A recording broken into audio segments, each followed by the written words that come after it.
Stop, stop, stop.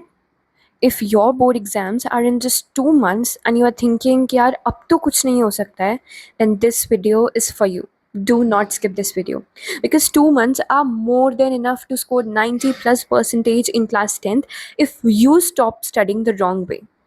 And no, मैं को ये नहीं बोलूँगी कि यार 15-15 घंटे पढ़ो यार 20 घंटे पढ़ो, ऐसा नहीं बोलूँगी मैं. Because honestly, most students don't fail because they study less. They fail because they study without any proper plan. And that is your mistake. Hi guys, welcome back to my YouTube channel. I am Garvita and I give you the best life experience advices that I have. So let me start this video with a short story time. ठीक है. So exactly 2 months before my boards, I wasn't calm at all. ठीक है, मेरे मन में 24 घंटे कुछ ना कुछ चलता रहता था कि यार कैसे हो पाएगा, सिलेबस 2 महीने ही बचे हैं. And every time someone in the school asked कि यार कितना बचा है तेरा, कितना हो गया यार, रिविजन स्टार्ट हुआ कि नहीं हुआ. I used to get so stressed. ठीक है, some of my friends had already started revising और मैं वहीं की वहीं थी कि मैं चैप्टर्स कंप्लीट करने में ही लगी हुई थी, जबकि बाकी लोगों ने रिवाइज करना, सैम्पल पेपर्स लगाना, प्रीवियस ईयर लगाना, सब कुछ स्टार्ट कर दिया था. हर शाम को ना मैं ये चीज़ डिसाइड करती थी कि मैं कल से तो पक्का पढ़ूंगी, और कल से फिर से वही होता था कि मैं नहीं पढ़ पाती थी. ठीक है, फिर उसके बाद ना मेरी पूरी कंसिस्टेंसी ना ब्रेक होने लग गई थी. मतलब मैं बिल्कुल नहीं पढ़ पाती थी, मैं बहुत स्ट्रेस लेने लग गई थी. And then one night I was literally just sitting with my books. ठीक है, फीलिंग कम्प्लीटली ओवरवेल्म्ड. मतलब बिल्कुल मुझे कुछ भी समझ में नहीं आ रहा था कि what to do next, how will I complete my syllabus till my boards. मेरा रिवाइज हो पाएगा नहीं हो पाएगा. Then I realise something. Instead of worrying about how much was left, I should focus on how much I could finish in a day. ठीक है, and that's what exactly you have to do right now.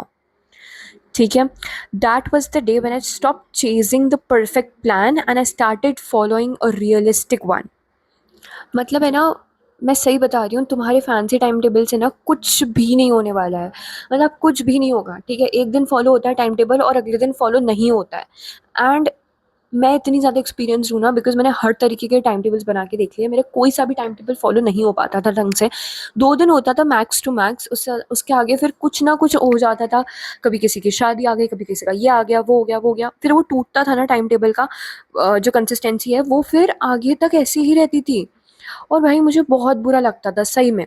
And honestly मैं तुम्हें एक बात बताऊँ ना, जितना आपके लाइफ में स्मॉल चेंजेस, यानी खुद के अंदर जितना आप स्मॉल चेंजेस लाओगे, छोटे छोटे चेंजेस लाओगे, that is going to make a much bigger difference in your life than fancy time tables could ever do. Also if I am giving a story time, तो मुझे ना एक चीज़ और बतानी है.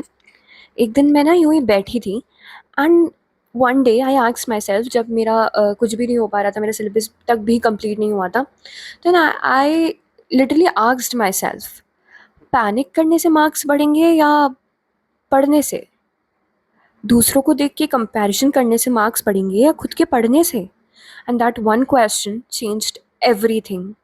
The comparison which I used to do with my benchmate, that completely changed. ठीक है, मैंने पढ़ना स्टार्ट किया. कंपैरिजन से कुछ नहीं होता है, पैनिक करने से कुछ नहीं होता है, स्ट्रेस लेने से भी कुछ नहीं होता है. You just have to study, you have to focus on yourself, you have to focus on your own studies, and that's what matters the most.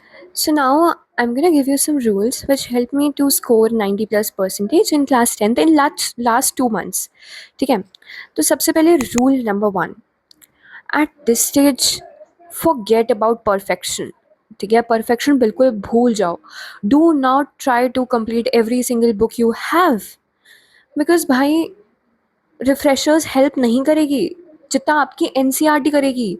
जितना आप अलग अलग रिफ्रेशर्स पे भाग रहे हो ना कि भाई ये वाली रिफ्रेशर भी कर लेते हैं, ये वाली भी कर लेते हैं, ये इन सब पे जाने से कुछ नहीं होगा भाई. एनसीईआरटी तो ढंग से पढ़ लो 2-3 बार, फिर जाना ना रिफ्रेशर्स पे. अभी इस पॉइंट पे ना आपका सिर्फ एक ही एम होना चाहिए, NCERT first, PYQ second and sample papers third. That's it. उसके अलावा किसी तीसरी चौथी चीज़ की ज़रूरत है ही नहीं आपको. पहले आप बेसिक चीज़ें हैं जो आपको आगे तक लेके जाएगी, जो आपके आगे तक हेल्प करेगी, तो आप पहले उसे तो करो कंप्लीट. उसके बाद ही तो आप रिफ्रेशर्स पे जाओगे. अगर आपको कोई डाउट्स आ रहे हैं तो आप रिफ्रेशर पे रिकमेंड करो. आपका ऑलरेडी एनसीईआरटी अच्छे से रिवाइज हो चुकी है 4 से 5 बार, तब रिफ्रेशर पे जाओ।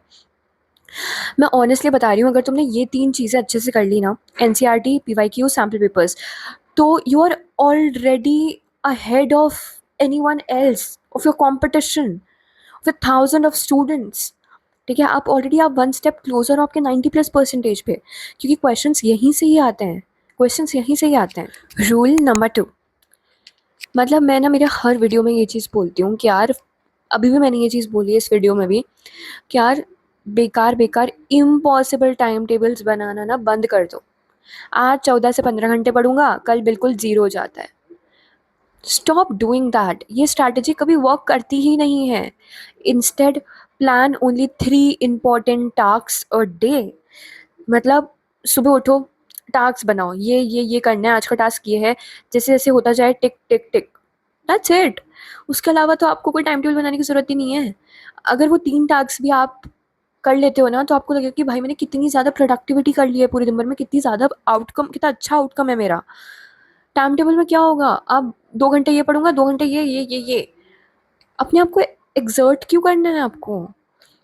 Stop making that impossible time tables. भाई 3 टास्क बनाओ अपने, 3 से 4 टास्क दिन के करो, ठीक है, उन्हें कंप्लीट करो, that's it. Repeat it regularly, ठीक है, क्योंकि consistency beats motivation every single time. Mind my words. अब सबसे इंपॉर्टेंट चीज़, rule number 3, don't just read the NCERT, ठीक है, टेस्ट योर सेल्फ। बहुत सारे बच्चे क्या करते हैं ना, वो लोग सिर्फ रीड कर लेते हैं कि भाई पढ़ने का मतलब होता है कि रीड कर लिया, हाँ ठीक है हमने एक चैप्टर रीड कर लिया ना, हो गया हमारा आज का। नहीं भाई, ऐसे तो कल आप भूल जाओगे जो आपने पढ़ा है। Test yourself, close the book, explain the chapter again, write the answer, solve the question multiple times and just test yourself. Because test करने से आपको ही पता चलेगा कि कहाँ आपकी कमी है, मतलब जो आपने पढ़ा है वो आपको याद है या नहीं है, कहाँ मिस्टेक करे हो, कहाँ आपको और ज़्यादा अच्छे से याद करना है। तो ये सारी चीज़ें ना आपको ध्यान रखनी है, ठीक है, क्योंकि ना बोर्ड एग्ज़ाम में आपसे ये कोई नहीं पूछेगा कि did you read the chapter, they'll ask, can you write the answers? There is a huge difference between both of them. So you don't just need to read the book, you need to test yourself also. Okay? Now rule number 4, make previous year questions your bestest friend forever. Not forever, for class 10th, till your class 10th ends. ठीक है, seriously बता रही हूँ, majority question, 80% question आपके PYQs में से ही आएंगे, ठीक है। लास्ट के 5 साल के PYQs लगा लो, वहीं से ही आपके क्वेश्चंस बन के आएंगे। कहीं कोई रिफ्रेशर में से, कहीं कोई और तीसरी चौथी बुक में से आप क्वेश्चन सॉल्व कर रहे हो, तो वहाँ से नहीं आने वाला है। Seriously, if I had only 2 months left, I would solve PYQs every single day. इस चीज़ का मुझे अभी तक रिग्रेट होता है, क्योंकि मैं उस टाइम तक भी सिर्फ एनसीईआरटी ख़त्म कर रही थी, सिलेबस ख़त्म कर रही थी, ठीक है। आपको PYQ सॉल्व करना है, because they teach you exactly how CBSE asks the questions, और वहीं से ही CBSE उठाता है, ठीक है। मेरे तो PYQs में से ही आए थे उस टाइम पे, लास्ट 2 साल के PYQs में से ही मेरे क्वेश्चंस उठ के आए थे। और है ना, जब आप क्वेश्चन सॉल्व करते हो ना, तो आपका कॉन्फिडेंस ऑटोमेटिकली बढ़ने लग जाता है, ठीक है। तो solve as many questions as you can, this is the key to success. Rule number 5, give mock test. Mock test दो, अपने कोचिंग वालों का वेट मत करो कि कब वो मॉक टेस्ट देंगे और कंडक्ट करेंगे। सेट अ टाइमर, निकालो, आपके पास बुक्स होंगी ना, PYQs होंगे आपके पास, सैम्पल पेपर की बुक्स होंगी, नहीं है तो ऑनलाइन निकालो, इतनी सारी फ्री वेबसाइट्स हैं। Set a timer, keep your phone away, मतलब बिल्कुल दूर रख दो भाई, उसकी के अंदर टाइमर लगना चाहिए आपका, और स्क्रीन हटनी नहीं चाहिए, ठीक है। Attempt a full question paper, then spend more time analysing your mistakes than solving the paper, ठीक है। वापस दोबारा सॉल्व करने से अच्छा है आपकी मिस्टेक्स एनालाइज करो कि यार यहाँ गलती हुई है, यहाँ गलती हुई है, यहाँ गलती हुई है। आई बेट नेक्स्ट टाइम आप वो गलती नहीं करोगे, और वही क्वेश्चन बोर्ड्स में आ गया तो 5 on 5, ठीक है, 6 on 6, 2 on 2, 1 on 1, MCQs all correct. Believe me, if you correct them before the mistakes, they will not become the cause for your, for you to lose your marks. Now the biggest mistake, class 10 students make, because बच्चे तो होते ही हैं यार, मैं खुद भी बच्ची थी और मैं खुद भी करती थी। Do not compare yourself. मैंने अभी भी बोला था पहले भी, do not compare yourself. हर किसी का सिलेबस अलग अलग स्टेज पे होता है, हर बच्चे का मेंटल लेवल अलग अलग स्टेज पे होता है, ठीक है. Someone might be on chapter number 10 और you might be on chapter number 5. That's not a problem. Class 10th boards में आप सब एक सेम लेवल पे होगे, ठीक है. कुछ लोग रिवाइज कर रहे होंगे और कुछ लोग चैप्टर 1 से स्टार्ट कर रहे होंगे. Do not compare your self. Compare करके हो भी क्या जाएगा, देना तो सबको सेम ही पेपर है, देना तो सबको बोर्ड का ही पेपर है, ठीक है. Comparison wastes your time. That's it.